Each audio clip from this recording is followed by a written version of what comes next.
Ambassador Lisa Grant stood at the podium in the Great Hall of Station Nexus. The massive chamber held representatives from 47 different alien species. Some had tentacles, others had scales, and a few looked like walking trees. But all of them were staring at her with the same confused expression. Lisa looked down at the simple piece of paper in her hands. She had read these words 100 times during her flight to the station. Earth's leaders had been very clear about what she needed to say. Fellow members of the Galactic Council, Lisa began, her voice echoing through the chamber. I come before you today with an important message from the people of Earth. The alien representatives leaned forward in their seats. Chairman Vextar, a tall reptilian creature with golden scales, nodded for her to continue. Humanity withdraws from all galactic affairs immediately. We will no longer participate in council meetings, trade agreements, or diplomatic relations. Do not attempt to contact us. Lisa folded the paper and placed it in her pocket. This decision is final. The chamber erupted in chaos. Aliens jumped from their seats, shouting in dozens of different languages. Chairman Vextar banged his ceremonial staff on the floor, trying to restore order. Ambassador Grant! Vextar called out over the noise. Surely there has been some mistake. What has caused this sudden decision? Lisa shook her head. There is no mistake, Chairman. Earth has made its choice. She turned and walked toward the exit. Good luck with your future endeavors. 3 months. Later, the chaos had only gotten worse. Captain Jake Morrison sat in his command chair aboard the exploration vessel Horizon's Edge. His ship was drifting near the edge of known space, far from any major trade routes. Jake was a career military officer who had spent 20 years exploring the galaxy for Earth's Central Command. Captain, called out Amy Rodriguez from her science station. Amy was his chief science officer and had been with him for 5 years. I'm still not picking up any signals from Earth. Jake rubbed his tired eyes. For 3 months, every human ship, station, and colony had gone completely silent. Not just to alien communications, but to each other as well. It was like someone had flipped a switch and turned off all of humanity at once. What about the other human ships? Jake asked. Tony Clark, his first officer, turned from his navigation console. Same thing, sir. I can detect them on long-range sensors, but they're not responding to any messages.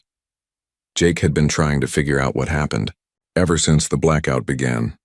His last communication from Earth had been simple. Execute Gray Protocol immediately. Maintain position until further notice. Gray Protocol was something Jake had heard about but never seen implemented. It was supposed to be used only in the most extreme circumstances. The protocol required all human vessels and installations to cease all external communications and wait for new orders. Captain, Amy said, looking up from her instruments, I'm detecting 3 alien ships approaching our position. Jake stood up and walked to the main view screen. 3 sleek vessels were coming toward them at high speed. He recognized the design. They were from the Xanthari Empire, Chairman Vextar's people. They're trying to contact us, sir, Tony reported. Let me guess, Jake said. They want to talk. Yes, sir. They're broadcasting on all frequencies, asking us to respond. Jake watched the alien ships get closer. Part of him wanted to answer their calls. He had worked with Xanthari crews before and found them to be decent people, but his orders were clear. Maintain silence, Jake ordered. Continue on our current course. The Xanthari ships followed them for 2 hours before finally giving up and turning back toward their home territory. On Station Nexus, Chairman Vextar was having the worst 3 months of his political career. The Great Council chamber that once buzzed with productive debate was now filled with angry voices and desperate pleading. We must do something, shouted Representative Thiss from the Aquatic Collective. Thiss looked like a giant octopus and normally spoke in calm, measured tones. Today, however, she was clearly upset. The humans were our primary peacekeepers, added Council Member Jorak from the Mining Guild. Without them, the Corvan Trade Federation and the Stellar Republic are already fighting again. Vextar knew this was true. For the past 50 years, humans had served as mediators in almost every major galactic dispute. They had a talent for finding solutions that worked for everyone involved. Now, with the humans gone, old conflicts were starting up again. What about trade? Asked Representative Kilks from the Merchant Alliance. Human goods make up 30% of our total galactic commerce. Their quantum processors alone power half the ships in the galaxy. This was another major problem. Human technology had become essential to galactic civilization. Their computers were faster, their medical equipment was more advanced, and their weapons were more effective than anything other species could produce. Now, with all human factories and shipyards silent, supplies were running dangerously low. Have we tried sending ships to Earth? Asked This. Vextar nodded. We've sent 12 different diplomatic missions to the Sol system. None of them have received any response. The humans simply ignore them. What about their colonies? Jorak suggested. Same result, Vextar replied. Every human settlement, every space station, every mining operation, they're all completely silent. Our sensors show that they're still active and populated, but they won't communicate with anyone. Representative Kilix waved one of his forearms in frustration. This is impossible. You can't just make an entire species disappear. But that's exactly what seemed to have happened. Humanity had vanished from galactic civilization as completely as if they had never existed. The only difference was that their absence left a massive hole that no one else could fill. Dr. Helen Burke sat in her laboratory on Darwin's Gate, a remote research station near the galactic rim. Helen was one of Earth's top xenobiologists, and she had been studying alien life forms for 15 years. Her assistant, Peter Walsh, was monitoring the communication equipment in the next room. Dr. Burke, Peter called out, we're getting another message from the Corvin Science Academy. They want to know if we'll share our research on crystalline life forms. Helen didn't look up from her microscope. Same answer as before, Peter. No response.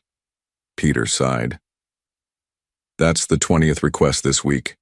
They're getting pretty desperate. Helen finally raised her head. I know it's hard, Peter. These people used to be our friends and colleagues, but we have our orders. The Grey Protocol was clear. No human was to communicate with any alien species for any reason. Helen didn't understand why Earth had made this decision, but she trusted her government's judgment. Dr. Burke, Peter said, his voice more serious now. I think you should hear this latest message. Helen walked into the communication room and listened as Peter played back the recording. The Baidu voice belonged to Dr. Vexnull, a Zenthari scientist Helen had worked with for years. Please, Helen, the alien's voice said through the translator. We have a plague outbreak on Zenthari Prime. Thousands are dying. We need your expertise with biological containment. I'm begging you to help us. Helen felt her heart breaking as she listened to her old friend's desperate plea. She knew she could help them.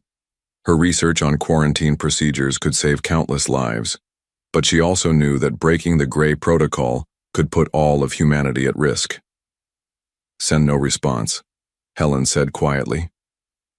As Peter turned off the communication equipment, Helen wondered how long humanity could maintain this silence. More importantly, she wondered what would happen to the galaxy if they couldn't. 6 weeks had passed since humanity went silent, and the galaxy was falling apart. Commander Rex Vallon of the Corvin Trade Federation stood on the bridge of his flagship, watching enemy ships approach. The Stellar Republic fleet had crossed into Corvin space 3 days ago, claiming an old mining dispute gave them rights to the Zeta-7 asteroid belt. Sir, should we open fire? Asked his weapons officer. Rex hesitated. 6 months ago, he would have called the human peacekeepers. Ambassador Lisa Grant would have arrived within hours, sat both sides down, and worked out a fair solution. Everyone respected the humans, everyone listened to them, but the humans were gone now. Fire warning shots, Rex ordered. Let's see if they back down. The Republic ships didn't back down. Within minutes, the first real battle in 50 years had begun. Laser fire lit up the darkness of space as both fleets engaged in combat. On the other side of the galaxy, Captain Sarah Kim of the merchant vessel Lucky Strike was running for her life. 3 pirate ships had been chasing her for 2 hours, and her cargo hold was full of medical supplies desperately needed on Colony 7. Captain, they're gaining on us, reported her engineer, Mark Williams. Sarah gripped her command chair tighter. Before the humans went silent, pirate attacks like this were rare. Human patrol ships kept the trade routes safe. The pirates knew that attacking a merchant vessel would bring swift retaliation from Earth's navy. Now the pirates were everywhere. "Transfer all power to engines," Sarah ordered. "We're not losing this cargo." The Lucky Strike's engines roared to life, pushing the ship beyond safe limits. Behind them, the pirate vessels fell back slightly, but they weren't giving up. On Station Nexus, Chairman Vextar called another emergency session of the Galactic Council. The Great Chamber was fuller than it had been in decades.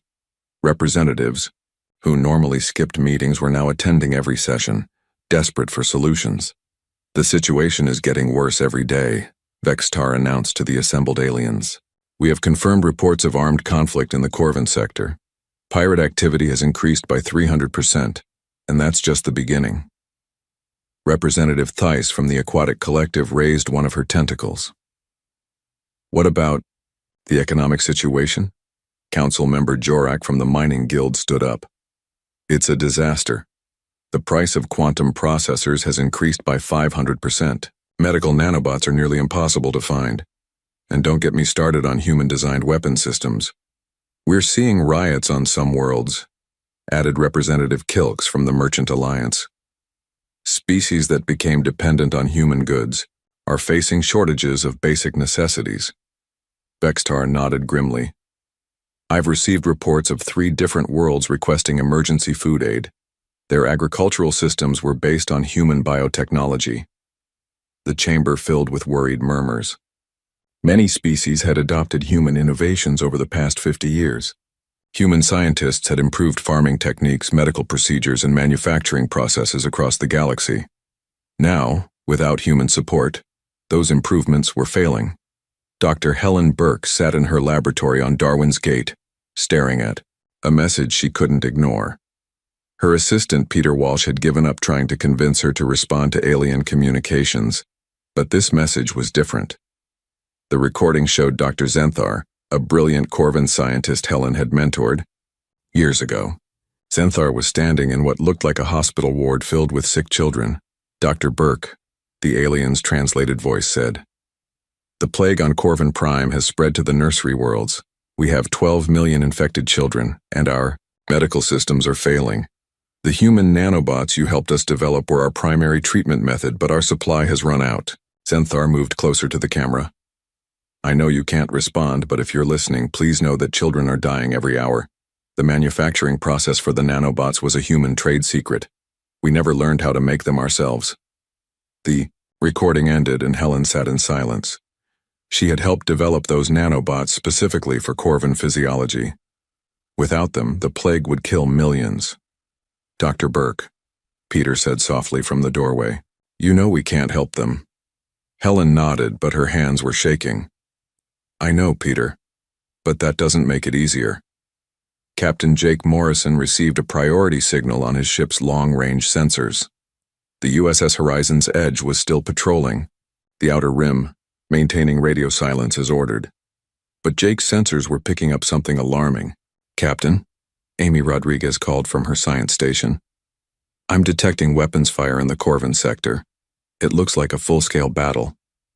Tony Clark checked his navigation charts. "Sir, that's right in the middle of the main trade route. If fighting spreads, it could cut off supply lines to a dozen colonies." Jake stood up and walked to the main view screen. He could see the distant flashes of laser fire even from their position light years away. Before the Gray Protocol, his ship would have already been racing toward the battle to help restore peace. "Any other human ships in the area?" Jake asked. "Yes, sir," Amy replied. "I'm detecting at least 3 Earth vessels within range of the fighting, but they're all maintaining position just like us." Jake felt a knot forming in his stomach. His crew was watching him, waiting for orders. They all knew that people were dying while they sat here doing nothing. "We maintain course," Jake said finally. "That's our orders." The economic collapse was accelerating faster than anyone had predicted. On the industrial world of Mechanica, factory owner Grixton was shutting down his 3rd production line this month. "We can't make anything without human components," Grixton explained to his workers. "The quantum processors that run our assembly lines came from Earth. The programming that controls our robots was written by human engineers. His workers, a mix of different alien species, listened in worried silence. "How long can we stay in business?" asked one of them. Crixton looked at his financial reports. "Maybe 2 months. After that, we'll have to close completely." Similar scenes were playing out across the galaxy. Shipyards that built vessels using human designs were running out of parts. Hospitals that relied on human medical technology were facing equipment failures. Even the communication networks that connected different worlds were starting to break down without human technical support. Representative Thiss contacted Chairman Vextar with an urgent proposal. "We need to send a military fleet to Earth," she said during a private meeting. "This has gone on long enough." Vextar considered the idea. "The humans have always been peaceful in their dealings with us, but we both remember what happened during the War of Three Suns." Thiss nodded reluctantly. "Their military capabilities are significant." Significant was putting it mildly. Human warships had ended a conflict that had raged for decades, and they had done it in just 6 months. No one wanted to find out what would happen if humanity decided to fight back. Dr. Helen Burke made a decision that would haunt her dreams. Peter Walsh found her in the laboratory, destroying years of research data. "What are you doing?" Peter asked. "Making sure," Helen replied, deleting another file. "If we're going to maintain the Gray Protocol, we can't leave any information that might accidentally help them." Helen had realized that her research notes contained enough information for alien scientists to reverse engineer human medical technology. If she was going to follow Earth's orders, she had to remove that temptation completely. As she deleted the last file, Helen wondered if she was making the right choice. Somewhere in the galaxy, children were dying from diseases she could cure. Wars were starting that she could help prevent. The economy was collapsing without human innovation and support, but Earth had given its orders, and Helen would follow them. She just hoped that her government knew what they were doing.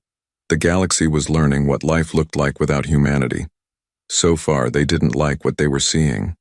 The alien diplomatic ship Harmony's Voice was the most advanced vessel the Galactic Council had ever built. It carried representatives from 12 major civilizations and had enough firepower to defend against any pirate attack. More importantly, it carried complete authority to negotiate with humanity on behalf of the entire galaxy. Ambassador Kethmore stood on the bridge, watching the yellow star that humans called Sol grow larger on the view screen. Kethmore was a tall, thin reptilian from the Serpentine Commonwealth. He had been chosen to lead this mission because he was known as the galaxy's best negotiator. "Ambassador," reported the ship's captain, "we're detecting human vessels throughout the system, but none of them are responding to our signals."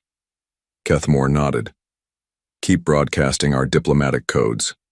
Surely they'll realize we come in peace." The Harmony's Voice entered the outer edge of the Sol system, passing near the planet humans called Pluto.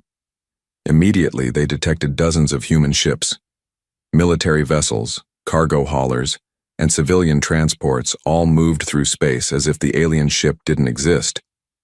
"They're completely ignoring us," the captain said. "Continue toward Earth," Kethmore ordered. "We have our mission." On Luna Base, Commander Ryan Foster watched the alien ship approach on his tactical display. Ryan was in charge of Earth's Gray Protocol defense coordination. For 4 months, he had been implementing humanity's complete withdrawal from galactic civilization. "Sir," reported Communications Director Kate Sullivan, "the alien vessel is broadcasting diplomatic immunity codes. They're requesting permission to enter Earth orbit." Ryan looked at his orders one more time. They were simple and clear: no contact with any alien species under any circumstances. "No response," Ryan said. "Maintain the protocol." Strategic Analyst Ben Carter looked up from his computer terminal. "Sir, my intelligence reports show this ship carries representatives from the major galactic powers. This might be our chance to end the isolation." Ryan shook his head. "Our orders come from the highest levels of government, Ben. We don't break the Gray Protocol for anyone." The economic collapse was accelerating across the galaxy. On the trading world of Commerce Prime, merchant captain Lisa Chen was trying to explain to her crew why they couldn't find buyers for their cargo. "Nobody wants what we're selling," Lisa said, looking at her manifest. "These components were designed to work with human technology. Without human systems to connect them to, they're worthless." Her first officer, a blue-skinned Altarian named Vexic, studied the market reports. "Captain, the entire galactic economy was built around human innovation. We sold raw materials to humans, and they sold us finished products. Now that they're gone, the whole system has collapsed." Lisa nodded sadly. "Half the merchant fleet is sitting in dock with no cargo to carry. The other half is carrying goods nobody wants to buy." The situation was even worse in the outer colonies. On New Haven, a human settlement world, Governor Paul Anderson faced an impossible choice. His colony was completely self-sufficient, but they had alien neighbors who were starving. "Governor," his aide Jenny Morris said during their morning briefing, "the Corvin colony on the next planet is requesting food aid. Their agricultural systems are failing without human technical support." Paul looked out his office window at the alien transport ships waiting at the edge of his system. "How many of them are there?" 2 million Corvins, sir. Mostly families with children." Paul had received clear orders to maintain isolation from all alien species, but he was looking at 2 million people who might die of starvation. "Sir," Jenny continued, "the Corvin governor is broadcasting personal messages begging for help. She says they'll do anything we ask in return for food supplies." Paul closed his eyes. "No contact, Jenny. Those are our orders." The military situation was getting worse every day. The war between the Corvin Trade Federation and the Stellar Republic had spread to include 4 other civilizations. Without human peacekeepers to mediate, old grudges were turning into new conflicts. Admiral Beth Rodriguez of the Republic Navy was preparing for the largest space battle in 50 years. Her fleet of 200 warships was facing off against an equal number of Corvin vessels near the disputed Gamma sector. "Admiral," reported her tactical officer, "enemy ships are moving into attack formation." Beth had fought alongside human forces during the War of Three Suns. She remembered how easily human commanders had ended conflicts that seemed impossible to resolve. Now she was facing a war that could destroy both civilizations. "All ships, prepare for battle," Beth ordered. "May the stars forgive us for what we're about to do." Back on the Harmony's voice, Ambassador Kethmore was running out of options. His ship had been orbiting Earth for 3 days, broadcasting every diplomatic protocol known to galactic civilization. The humans continued to ignore them completely. "Ambassador," the ship's communications officer said, "we're detecting thousands of human vessels in Earth orbit, but none of them will acknowledge our presence." Kethmore looked at the blue and green planet below. "It's like we don't exist to them." The alien diplomat tried a different approach. "Broadcast this message on all frequencies. To the people of Earth, the galaxy is dying without you. Please, we need to talk." On Luna Base, Kate Sullivan intercepted the message and brought it to Commander Foster. "Sir, they're getting desperate," Kate said. "This is their most direct plea yet." Ryan read the message and felt a pang of guilt. "Kate, how many worlds are reporting crisis situations?" 47 worlds are experiencing economic collapse. 12 are dealing with military conflicts. 6 are facing medical emergencies they can't handle without human technology. Ben Carter added his intelligence report. "Sir, our analysis shows the galactic economy has contracted by 30%. If this continues, we're looking at complete civilizational breakdown within 6 months." Ryan stood up and walked to the observation window. He could see Earth below, blue and peaceful. "Ben, in your analysis, how long can we maintain the Gray Protocol?" "Indefinitely, sir. Earth is completely self-sufficient. Our colonies can survive without alien contact. But the galaxy—" Ben paused. "The galaxy might not survive without us." The pirate problem was getting out of control. Captain David Lee of the merchant vessel Star Trader was the 5th ship attacked this week. The pirates had destroyed his engines and were demanding his cargo. "Captain," his navigator Mike Torres whispered, "before the humans went silent, we could call for help. Now we're on our own." David activated his emergency beacon, hoping some human patrol ship might respond, but he knew it was useless. The Gray Protocol meant no human ship would come to their aid. Dr. Helen Burke received another desperate message on Darwin's gate. This time it came from the Zenthari Medical Academy. Dr. Burke, this is Dr. Vexnell again. The plague on our world has mutated. It's no longer responding to any of our treatments. We've lost 12 million people, including most of our medical researchers. You're our only hope. Helen stared at the message for a long time. Her research station had the medical facilities to develop a cure. She could save an entire civilization, but she also knew that breaking the Gray Protocol could endanger all of humanity. Peter Walsh found her in the laboratory, staring at a blank computer screen. Dr. Burke, you can't save everyone, Peter said gently. I know, Helen replied, but that doesn't make it easier to watch them die. Ambassador Kethmore made one final attempt to contact Earth. His ship moved into a high orbit directly above the major population centers. People of Earth, he broadcast. I am Ambassador Kethmore of the Galactic Council. I come with full authority to negotiate any terms you require. Name your price. Ask for anything. Just please, talk to us. The response was the same as always. Complete silence. Kethmore turned to his communications officer. Send a message back to the Galactic Council. Tell them that humanity has made their choice. They want nothing to do with us.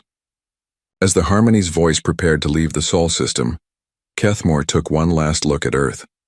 The blue planet seemed peaceful and calm, completely unaware of the chaos spreading across the galaxy. Why? Kethmore asked quietly. What did we do to deserve this? On Lunabase, Commander Foster received confirmation that the alien diplomatic ship was leaving the system. Phase 3 of the Gray Protocol was complete. Humanity had successfully demonstrated their determination to remain isolated. But as Ryan looked at the reports of galactic collapse piling up on his desk, he wondered if they were making the right choice. The galaxy was tearing itself apart, without human guidance. Soon, Earth's leaders would have to decide, was proving their point worth watching civilization collapse? Intelligence Officer Chris Morgan sat in his small office deep inside Earth's Central Intelligence Building. For 6 months, he had been the most hated man in the galaxy, though no alien knew his name. Chris was the person who had discovered the truth that led to humanity's complete withdrawal from galactic civilization. It had started with a routine security check 3 months before the Gray Protocol began. Chris was analyzing communication patterns when he noticed something strange. Alien diplomatic messages were arriving at Earth before human ships had even sent their reports from distant sectors. How is that possible? Chris had asked his computer analyst, Nancy Webb. Nancy pulled up the data files. It looks like someone is intercepting our communications and forwarding them to alien governments. Chris felt his blood run cold. Show me everything. What they found was worse than anyone could have imagined. The Galactic Council had been secretly watching humanity for over 2 years. They had listening devices on human ships, spy programs in human computers, and even undercover agents living in human colonies. The surveillance network was massive. Every human message, every military report, every private conversation was being recorded and analyzed by alien intelligence services. They called it the Sapient Species Monitoring Protocol. Chris had taken his findings directly to President Laura Evans. Ma'am, Chris had said during their emergency meeting, they're watching everything we do. Our military plans, our trade secrets, our diplomatic strategies. The aliens know about our technology before our own people do. President, Evans had studied the evidence for hours. How long has this been going on? At least 2 years, possibly longer. The surveillance program was approved by a council vote, 847 in favor, 712 against, 231 abstentions. The president had been quiet for a long time. Chris, they voted to spy on us right after we helped them resolve the Andorian crisis. Chris nodded. Yes, ma'am. We saved their colonies from civil war, and they repaid us by treating us like criminals who needed to be watched. Now, 6 months later, the truth was finally coming out. not because humanity had revealed it, but because alien intelligence agencies were investigating the cause of humanity's withdrawal. On Station Nexus, Xanthari intelligence agent Krixtal was presenting his findings to Chairman Vextar in a private meeting. "Chairman," Krixtal said, "we've discovered why the humans left us." Vextar looked up from his desk. "Tell me everything." 3 months before the humans went silent, their intelligence services discovered our monitoring protocol. "They know. We've been watching them." Vextar felt his scales turn pale. "How much do they know?" "Everything, sir. They found our listening devices, cracked our spy networks, and identified our undercover agents. The humans know exactly how extensively we've been surveilling them." The chairman sat back in his chair. "And their response was to cut off all contact." "Yes, sir. Instead of confronting us or demanding explanations, they simply walked away." Vextar realized the full implications of what had happened. "They're not angry, Krixtal. They're disappointed." Meanwhile, the galaxy continued to tear itself apart. The war between the Corvan Trade Federation and the Stellar Republic had grown into the largest conflict in 50 years. Admiral Beth Rodriguez was leading the Republic fleet in a desperate battle near the Omega Nebula. "Admiral," her tactical officer reported, "we've lost 30 ships. The Corvans are pressing their advantage." Beth watched enemy vessels close in on her position. "All ships prepare for retreat. We can't win this fight." As the Republic fleet pulled back, Beth thought about the human peacekeepers who could have prevented this war with a single diplomatic meeting. Instead, millions of people were dying in a conflict that served no purpose except old pride and newer desperation. On Earth, President Laura Evans was meeting with her Global Defense Council. The room was filled with humanity's top military and political leaders. "Ma'am," said Defense Secretary Robert Clark, "the galactic situation is worse than we predicted. Economic collapse, multiple wars, and humanitarian crises on dozens of worlds." "How? Many people have died because of our withdrawal?" the president asked. Intelligence Director Karen Williams consulted her reports. "Conservative estimates put the number at 50 million. That includes deaths from wars, economic collapse, medical emergencies, and starvation." The president was quiet for a moment. "And how many people died during the Andorian crisis that we helped resolve?" "Approximately 200 million would have died if the Civil War had continued. So we saved 200 million lives, and they repaid us by voting to spy on us." Treasury Secretary Dan Foster spoke up. "Ma'am, the economic data shows that humanity was essentially running the galactic economy. Our technology, our manufacturing, our trade networks, we were the foundation that everything else was built on." President Evans nodded. "And they decided we were too dangerous to trust." On the research station Darwin's Gate, Dr. Helen Burke finally received the information she had been waiting for. Peter Walsh brought her a classified intelligence report that explained why humanity had implemented the Gray Protocol. "Dr. Burke," Peter said, "now I understand why we can't help them." Helen read the report and felt a mixture of anger and sadness. They were watching us the entire time. Every medical breakthrough, every scientific discovery, every private conversation between researchers. The report says they even had agents posing as research assistants in human laboratories.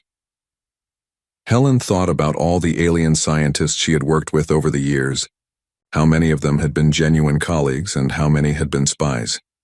"Peter, do you know what this means? That we can't trust them? More than that, it means they never saw us as equals. We were subjects to be studied, not partners to work with." Captain Jake Morrison received his first update about the surveillance program while patrolling the Outer Rim. His communications officer, Amy Rodriguez, brought him the classified intelligence briefing. "Captain," Amy said, "this explains everything. The aliens weren't treating us as allies. They were treating us as a potential threat that needed constant monitoring." Jake read through the evidence of alien surveillance on human ships. "Amy, they had access to our navigation logs, our mission reports, even our personal communications." Tony Clark joined them on the bridge. "Sir, this means they knew about every human military capability, every technological advancement, every strategic plan, and we shared it all willingly, Jake said bitterly.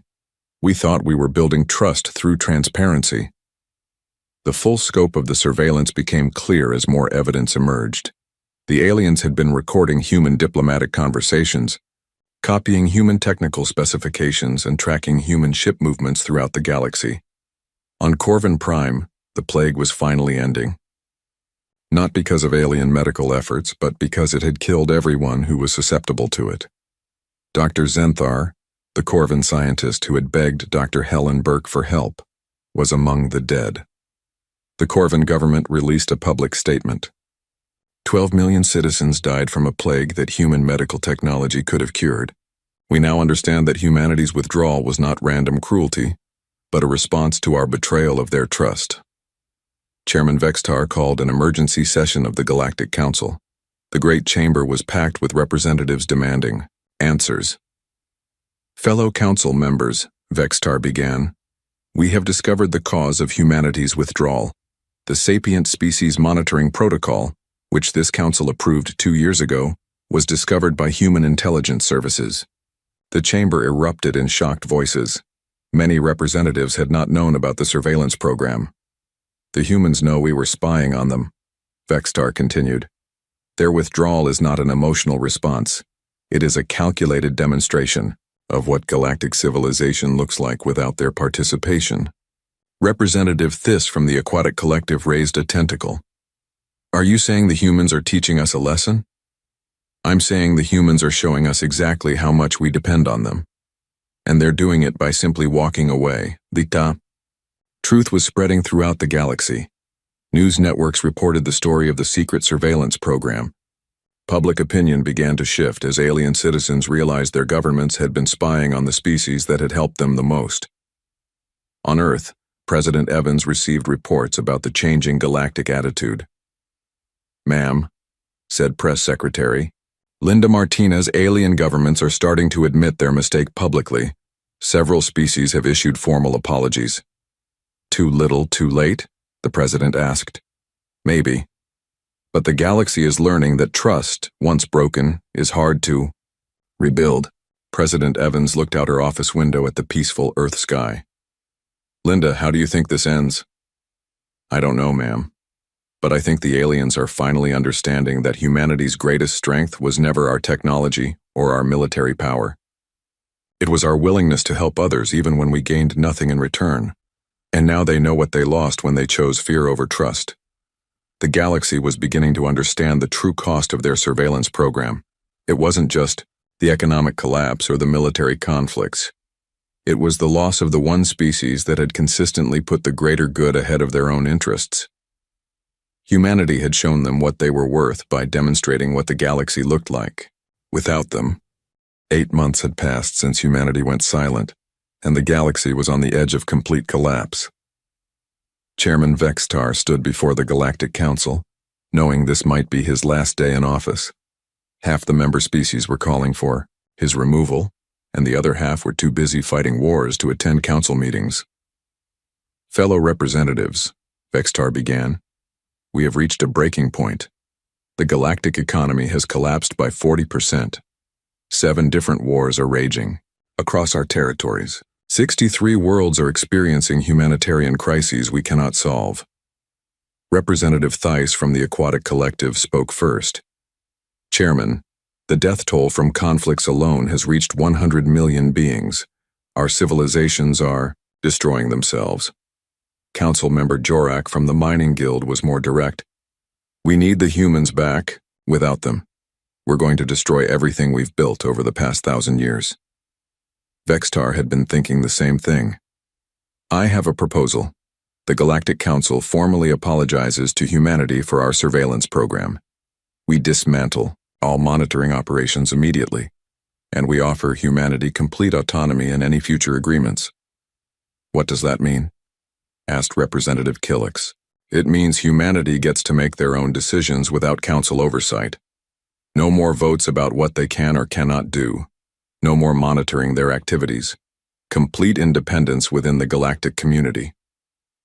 The chamber fell silent. What Vextar was proposing was unprecedented. No species had ever been given complete autonomy within the galactic framework. And if they refuse? Theiss asked. Vextar looked around the chamber. Then we continue watching our civilization fall apart. The vote was unanimous. For the first time in Galactic Council history, every single representative voted the same way. The formal apology was broadcast across the galaxy. Chairman Vexitar, speaking for all member species, admitted to the surveillance program and offered humanity unprecedented independence within the galactic community. To the people of Earth, Vextar said, "We have betrayed your trust. We spied on the species. That helped us the most. We treated you as a threat when you had only been our friends. We are dismantling all surveillance operations and offering you complete autonomy in galactic affairs. We hope you will consider giving us another chance." On Earth, President Laura Evans watched the broadcast with her cabinet. The alien chairman looked genuinely remorseful, but Laura knew words were not enough. "Ma'am," said Defense Secretary Robert Clark, "they're offering us everything we could want. Complete independence, no oversight. Full galactic citizenship without any restrictions." "What do you think, Chris?" Laura asked Intelligence Officer Chris Morgan. Chris had been analyzing alien communications for months. "Ma'am, their apology appears genuine. More importantly, they've actually started dismantling the surveillance network. My agents confirm they're removing listening devices and recalling spy operations." "And the galactic situation?" Treasury Secretary Dan Foster consulted. His reports, "It's worse than we predicted. Complete economic collapse in some sectors. The wars are spreading. Several species are facing extinction-level events they can't handle alone." President Evans was quiet for a long time. "How many people have died?" "While we've been proving our point, approximately 200 million, ma'am." Laura closed her eyes. 200 million deaths. Exactly the number of lives humanity had saved during the Andorian crisis. The irony was not lost on her. "Ma'am," said Press Secretary Linda Martinez, "we've made our point. The galaxy knows they need us. The question is, do we want to help them again?" Before President Evans could respond, they received an unexpected communication.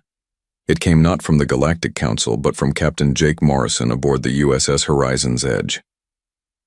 "Ma'am," Jake's voice said through the communication system, "request permission to break Gray Protocol for humanitarian reasons." Laura was surprised.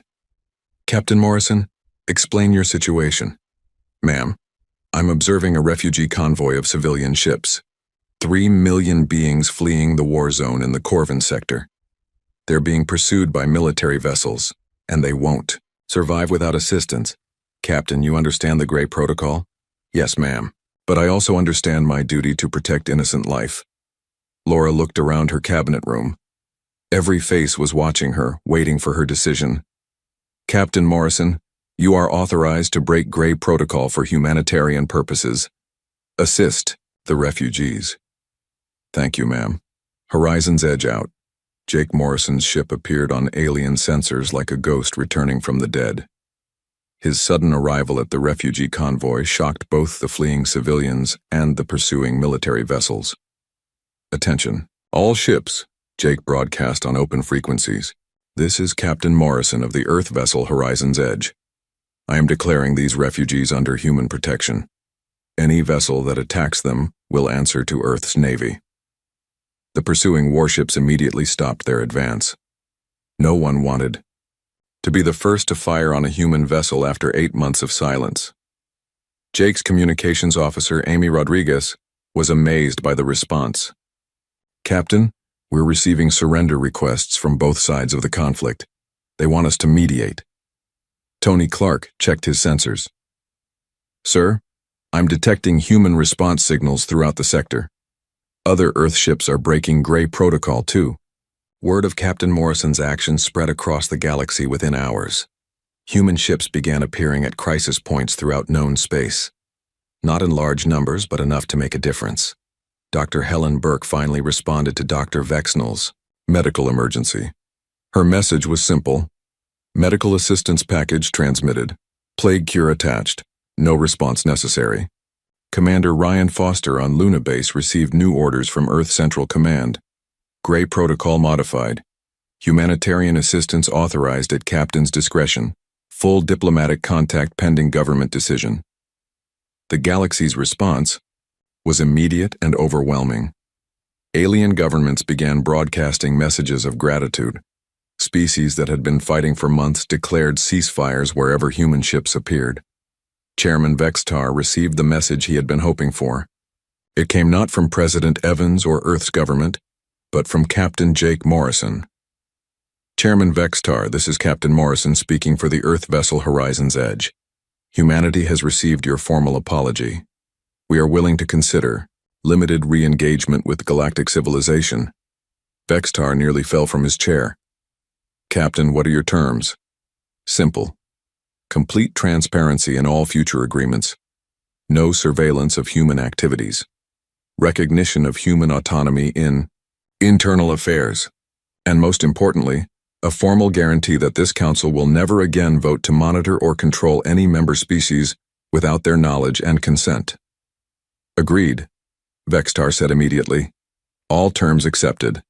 Then humanity will consider returning to limited diplomatic relations. Expect our full response in 30 days. President Evans made her final decision after consulting with every major government on Earth.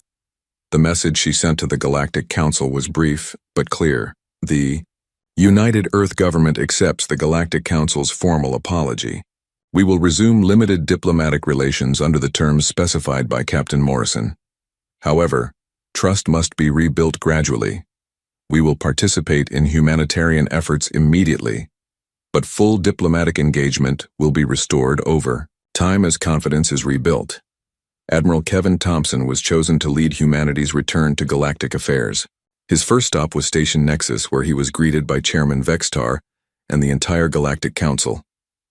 Admiral Thompson, Vextar said, welcome back.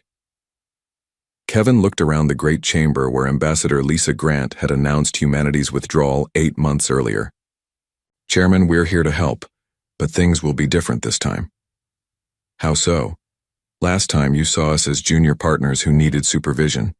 This time, you'll work with us as equals. The surveillance, the monitoring, the votes about what we can and cannot do, all of that ends now. Vextar nodded. We understand, Admiral. We've learned that trust cannot be rebuilt through observation. It can only be rebuilt through respect. The first test came immediately. The war between the Corvan Trade Federation and the Stellar Republic was still raging, with millions of lives at stake. Admiral, Vextar said, will you help us end this conflict? Kevin smiled. Chairman, that's exactly why we're here. Within a week, Admiral Thompson had negotiated a ceasefire between both sides. Not through threats or military force, but through the same patient diplomacy that had made humanity valuable to the galaxy in the first place. Ambassador Lisa Grant returned to Station Nexus 6 months later. The chamber where she had announced humanity's withdrawal now welcomed her as humanity's sovereign representative. She wasn't just another council member anymore. She was Earth's independent voice in galactic affairs. Ambassador Grant, Chairman Vextar said during her first speech back to the council. What did humanity learn during our separation? Lisa looked around the chamber at faces that had once taken human help for granted. We learned that respect isn't given, Chairman. It's earned. And sometimes the only way to earn respect is to show others what they lose when they take you for granted. The galaxy had learned the same lesson. Humanity's 8-month absence had taught them something more valuable than any technology or military alliance: the importance of tree